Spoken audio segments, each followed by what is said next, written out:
नमस्कार. SP न्यूजमध्ये आपले स्वागत. कोल्हापूर शहरात पोलीस बनून लूटमार करणाऱ्या टोळीचा लक्ष्मीपुरी पोलिसांनी धडा शिकवला आहे. 20 एप्रिल रात्री 10:15च्या सुमारास शिंगणापूर येथील सेंटरिंग कामगार योगेश कांबळे घरी परतत असताना लक्ष्मीपुरी बाजारपेठेतील घोडके दारू दुकानाजवळ एका कारने त्यांना अडवले. "आम्ही पोलीस आहोत, रात्री बाहेर का फिरतोस?" असे म्हणत दोघांनी त्यांना बळजबरीने कारमध्ये बसवले, मारहाण केली आणि त्यांच्याकडील 5,000 रुपये लुटले. लक्ष्मीपुरी पोलीस उपनिरीक्षक खंडू गायकवाड यांच्या पथकाने तातडीने तपास करत महालसवडे येथील सूरज पाटील याला अटक केली.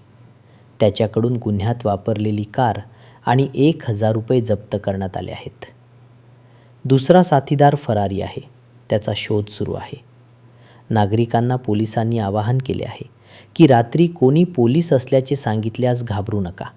त्यांचे ओळखपत्र मागा किंवा तातडीने 100 वर फोन करा. अधिक अपडेटसाठी SP न्यूज सबस्क्राईब करा.